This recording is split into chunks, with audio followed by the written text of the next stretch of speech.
On February 29, 2004, Dalah al-Kalaileh, the revered mother of Abu Musab al-Zarqawi, died after a long battle with leukemia.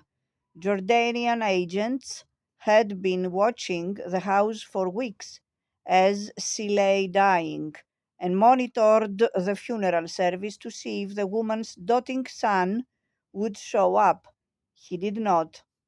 Zarqawi likewise stayed far away when, on April 6, a Jordanian court sentenced him to death in absentia for the murder of the American diplomat Lawrence Foley. Instead, he prepared a gift, a reminder to the monarchy's leaders that he had not forgotten about them. It would be, in Zarqawi's mind, a gesture on an epic scale, greater than anything he had accomplished so far in Iraq. With one awesome blow, he would seek to eviscerate Jordan's security establishment, paralyze the monarchy, and eclipse Osama bin Laden as the most audacious Islamist warrior of his time. The man he selected for the mission was a Jordanian of Palestinian descent named Azmi al-Jayusi, a stocky 35-year-old with thinning auburn hair and light European features. Jayusi had been with Zarqawi since his Afghanistan days.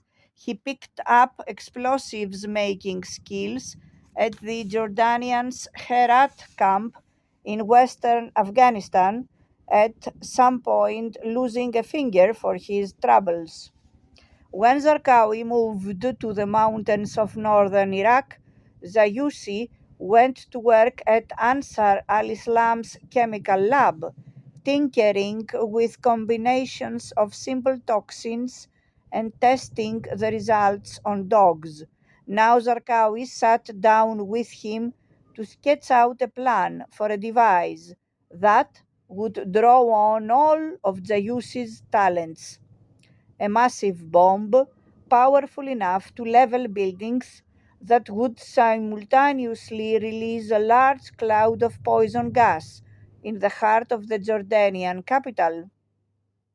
Similar to a radioactive dirty bomb that uses conventional explosives to spread radiation, this would be a true terror weapon, unleashing panic as invisible toxins wafted through the city. With a favorable wind, his suicide chemical attack, as his followers called it, could potentially kill thousands. But first, the bomb maker would have to find a way to get to his target. Jayusi, like Zarqawi himself, was well known to Jordan's Mukhabarat, having been arrested and imprisoned for his links to radical causes in the 1990s. He might be recognized at the border even with a fake passport. Zarqawi took no chances. With the help of his Syrian logistics chief, the polyglot dentist Abu al-Ghadiya, a scheme was devised for moving Jayusi and an accomplice across the Jordanian border inside a gasoline tanker truck.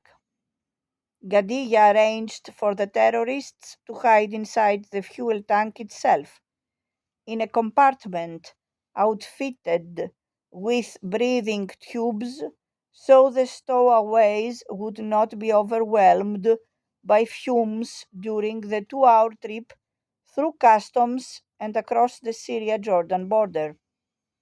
The men would bring no supplies with them other than an explosives recipe and thick wads of Jordanian dinars and euro notes, the first installment on a budget that eventually topped $250,000. Once he was safely across the border, Jordanian friends whisked Jayusi to a safe house from which he could begin his preparations. Giussi bought a used Opel, then went on a shopping spree. He assigned aides to rent warehouse space in 3 towns in northern Jordan and purchased 4 other vehicles from different vendors. One was a Chevy Caprice, which, with its powerful V8 engine and Detroit steel frame, contained sufficient muscle for punching through a security checkpoint. Then he bought 3 trucks, 2 of them to be converted into giant bombs, and a third to hold vats of chemicals. Finally, he put teams of helpers to work on a dozen different tasks, from welding reinforced bumpers onto the trucks to buying and stockpiling chemicals, pesticides, potassium cyanide, hydrogen peroxide, glycerin, acetone, in batches just small enough to avoid raising suspicion. The supplies, 20 tons in all, soon lined the walls of a small warehouse in the northern city of Irbid, in jugs and crates marked with orange warning labels. Among his workers were 12 who were slated to serve on the mission itself with no expectation of ever returning home. Giussi oversaw the work like a malevolent maestro, steering his Opel from one warehouse to the next to avoid having to communicate over a telephone line that might be tapped. Between visits, he cruised through Amman to gather intelligence personally on potential targets.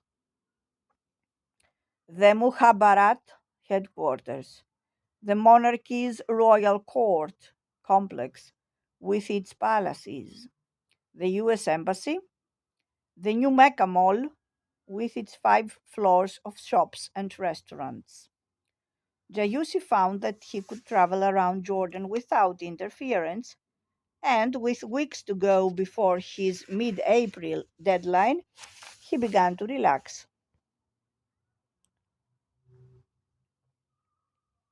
A man with a notorious sweet tooth, he visited pastry shops to buy kanafe, a cannoli-like tube